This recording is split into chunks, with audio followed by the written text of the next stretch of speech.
एक टाइम ना रहे तो ऐसे लोग जो जुमे की जुमे जाते हैं वो हंगामा मचा देते हैं। इमाम के बच्चे नहीं है, इमाम की रिश्तेदारी नहीं है, इमाम की ससुराल नहीं है, इमाम की ददियाल नहीं है, इमाम की ननिहाल नहीं है, इमाम का कौन नहीं है, इमाम के चचा भी हैं, इमाम के ताऊ भी हैं, इमाम मेरे तुम्हारे तरह आदमी है। मुझे बताओ, कहीं कोई मर जाएगा तो इमाम को जाना पड़ेगा या नहीं जाना पड़ेगा? कहीं कोई पैदा होगा तो इमाम को जाना पड़ेगा या नहीं जाना पड़ेगा? कहीं किसी को तकलीफ है, कहीं किसी की तबीयत अच्छी है, कहीं किसी की खराब है, हजार जिम्मेदारी इमाम के साथ होती है। अगर एक दो दिन इमाम गैर हाजिर रह जाए तो लोग बेवजह उसका हिसाब करने पे तुल जाते हैं और फिर इमाम के पीछे हाथ धो के पड़ जाते हैं। होना ये चाहिए, दो इमाम होने चाहिए मस्जिद में, एक इमाम होना चाहिए, एक नाइब इमाम होना चाहिए। इमाम साहब अगर काम से चले जाएं तो नाइब इमाम उनका काम अंजाम दे सके। इमामों की तनख्वाह बढ़ाओ। अब एकदम तो बढ़ा नहीं सकते, मैं एक तरकीब बताता हूं और फिर हजरत मुफ्ती साहब को आवाज देता हूं। तरकीब यह है कि जब जुमे के दिन इमाम साहब खुतबा पढ़ते हैं, मतलब तकरीर करते हैं या नात शरीफ पढ़ते हैं, मस्जिद में जितने लोग जाते हैं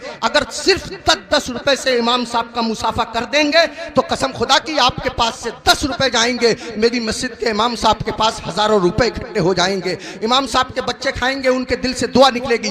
देखो, अगर इमामों की तनख्वाह कम होती है तो नमाजें खराब होती हैं। आप कहेंगे कैसे? मैं बताता हूं आपको। इमाम साहब की तनख्वाह 4000, बीबी की दवा चल रही है 3000 रुपया महीना की, 100 रुपया रोज उसकी बीबी की दवा चलती है। अब कितने रुपए बच्चे उसके पास? 1000। उसमें गैस सिलेंडर भी है, उसमें तेल भी है, उसमें नमक मिर्च भी है, उसमें दालचीनी पत्ती भी है, सब दुनिया भर के खर्चे। आप गौर कीजिए, अब इमाम साहब मस्जिद के मुसल्ले पे खड़े हैं, नियत बांधे हुए नमाज की, अब पढ़ रहे हैं सुब्हानकल्लाहुम्मा व बिहम्दिका व तबारक अस्मुका व तआला जद्दुक व ला इलाहा गैरुक। अब सुबहाना जब खत्म हुआ तो इमाम साहब मन मन में सोच रहे हैं, यार कोई मर भी तो नहीं रहा है, 40वां हो जाता, कुछ रुपए मिलते, खर्चा चल जाता, यार किसी की शादी भी तो नहीं हो रही है, निकाह पढ़ाने के लिए मिल जाता। इमाम साहब खड़े हैं मुसल्ले पे, सोच रहे हैं, पढ़ रहे हैं 40वां, खड़े हैं मुसल्ले पे, पढ़ा रहे हैं निकाह। कसम खुदा की अगर तुम लोगों ने अपने इमाम की तनख्वाहें माकूल रखी होती तो तुम्हारा इमाम जहां होता इमाम की नीयत भी वही होती, तुम्हारा इमाम जहां होता इमाम का दिल भी वही होता,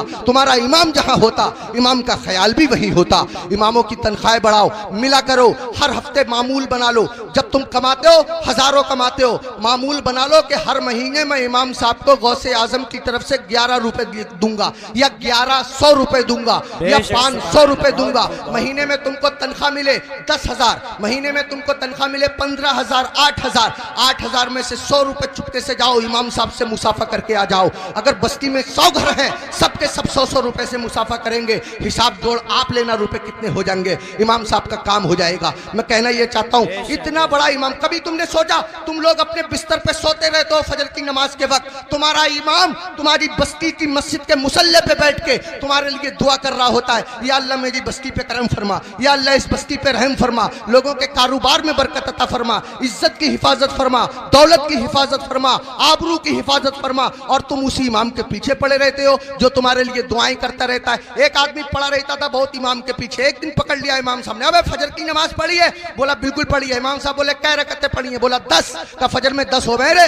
कह रहा चलो 15 मान लो। इमाम साहब बोले 15 होती फजर में? कह रहा चलो 20 मान लो। इमाम साहब बोले पिट जाएगा, दिमाग खराब मत कर। मुंह लटकाया हुआ घर गया, बीबी बोली कैसे मुंह लटकाए फिर रहे हो? कहने लगा रे इमाम साहब ने पकड़ लिया, बोले फजर पढ़ी है? मैंने पढ़ी है। उन्होंने रकअतें पूछ ली, मैंने 10 बताई, 15 बताई, 20 बताई, 25 तक पहुंच गया, मगर इतना है कड़े इमाम है वो भी माने ही नहीं है। तो बीबी कह रही है तुम भी तो पागलों जैसी बातें करो, 4 बता देते 4। तो कह रहा तू तो सच में ही पिटवाने वाले काम कर रही है।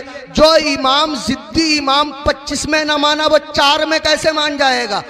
25 में माना नहीं, 4 में मान जाएगा। पिटवाने वाले काम कर रही है। इमामों के करीब आओ, इमामों का ख्याल रखो। जब खाना खाने बैठा करो इमाम को फोन कर लिया करो, हजरत खाना खाया नहीं खाया, आया नहीं आया, अगर आया तो क्या आया। अगर तुम्हारे घर कोई अच्छी चीज बना करे इमाम को पहुंचा दिया करो, इमाम का ख्याल रखा करो। बाल काटने की दुकान है, इमाम से बाल तरशवाने के पैसे मत लिया करो। कपड़े सिलने की दुकान है, इमाम के कपड़े फ्री सिल दिया करो। पूरी बस्ती का एक इमाम है, क्या नहीं हो सकता? मुश्किल काम नहीं है, मुश्किल काम नहीं है। एक इमाम के साथ अगर ये रियायत की जाए, कोशिश करो अपनी मस्जिद के इमामों को हज कराओ, उम्रे के लिए भेजो, सब मिलकर के कोशिश करो तो कोई कर रहा काम नहीं है। मैंने बहुत कीमती वक्त ले लिया, आपसे भी मैं माफी चाहता हूं और मुफ्ती साहब से भी मैं माफी चाहता हूं। मिंबर शरीफ पे बैठे हुए तमाम लोगों से मैं माफी चाहता हूं। मेरे दिल की तमन्ना थी, मेरी आरजू थी, इमामों के बड़े बुरे हालात लोगों ने बना दिए। यही वजह है हमारे 50% मौलवियों ने अपना कारोबार शुरू कर दिया, इमामतें छोड़ दी और इमामों के साथ ऐसे ही रवैया रहा तो कसम खुदा की तुम लोगों के बच्चों को अल्लाह और रसूल का नाम सिखाने वाले लोग मिलना मुश्किल हो जाएंगे।